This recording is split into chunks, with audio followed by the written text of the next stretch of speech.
Hi guys, welcome back to my channel. If you're new, I am Kiarna Jayne. Make sure you subscribe to join the tribe. If you are returning, welcome back. This is day 4 of my 7-day self-love series, Authentic Self series, and today we're going to be talking all about your shadow self and how your shadow self isn't actually a bad thing. So for those of you who do not know, that your shadow self is a side of yourself that you are sort of maybe in denial of, or you keep to yourself, and you're not really comfortable of like people knowing this side of yourself or this side of your personality. It is quite frequently at first an unconscious side of yourself that you only become aware of once you sort of delve into this like self-discovery, self-development, self-growth journey. This is a side of us that we like to keep suppressed because we feel like if they're seen, then we would be deemed unacceptable, we would not be likable, or it goes against the grain. But then this can also lead to underlying resentment towards other people if we are not living and, you know, being true to our own needs and values. An example of my shadow self, or a side to myself that I never used to like to be seen, was always saying yes to people even when I wanted to say no.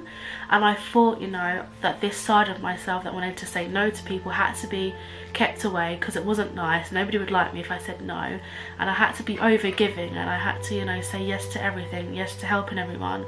But at the same time it was causing underlying resentment because I was ignoring a side of myself that I should have actually been listening to. And, you know, I was saying yes for all the wrong reasons. I was saying yes to be liked, I was saying yes to be the person that everybody can rely on, I was saying yes to be all these things, when in actual fact I was going against how I was actually feeling. And then that wasn't actually fair on the people that I was saying yes to, and it wasn't fair on me. It was a side of myself that I thought, you know, that I wanted to keep hidden. I didn't want anybody to know that I didn't want to do certain things. But then that's when my healthy boundaries came in, and, you know, facing my shadow self and realising that in actual fact there are times when I want to say no just because I don't want to do something, and if somebody doesn't like that, that is not my problem and that is not my fault. I also have to honour myself and honour this side of myself that is wanting to say no. Does that make sense? So our shadow selves are the side of ourselves that we keep hidden, or we keep away, or we're in denial. I'm sorry, the camera just died.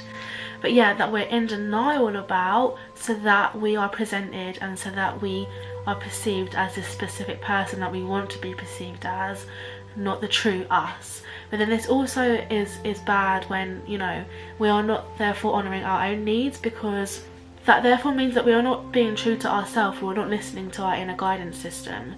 And, you know, one thing that I think is really important when we're trying to live from a place of authenticity is that we're authentic in these areas as well as, you know, our good areas. And it's a real process learning to accept these sides of yourselves, but it's part of the whole, and it's a part of, you know, understanding who you truly are and what is right for you and what is not right for you. And, you know, when you are able to practice embracing your shadow self and seeing that it is in fact not sometimes always a bad thing. Sorry, I have also got a cold, so bear with me with this nasally voice as well. There we go, is that a bit better? Yeah, so it's just time to be you, and it's just time to do you from, you know, a place, even if that means looking at yourself in a different light, even if that means, you know, not necessarily liking what you see and what parts of yourself you think you aren't.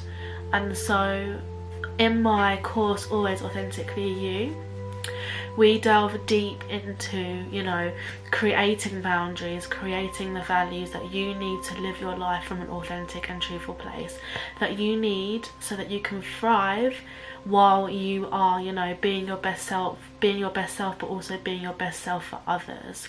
It's about, you know, stripping what no longer serves you and coming from a place that your core is aligned with. It's about completely creating a strong foundation so that you can continue to thrive through your personal development journey, and, you know, you can become aware of these sides of yourself. You can become aware of, you know, what might not necessarily be working for you. So if you are new to terms such as your shadow self, don't be, you know, intimidated by the process. It's just a term really to describe the side of yourself that you've been hiding, or you don't want people to see because you are afraid of what it might bring you. And I'm here to tell you today, like, that your shadow self is just as important as, you know, the other side of yourself. It keeps you in balance with who you really are, and it keeps you aligned, and so it's not a bad thing. I just want to come on here and talk about a little bit about, you know, what it actually means and how we work through it in my online course. If you are interested, if you feel the call, if you feel led, the link is in the description below. Thank you so much for watching. If you like this video, give it a thumbs up, make sure you subscribe to join the tribe. I look forward to seeing you in the next episode. Thank you so much for watching. Bye.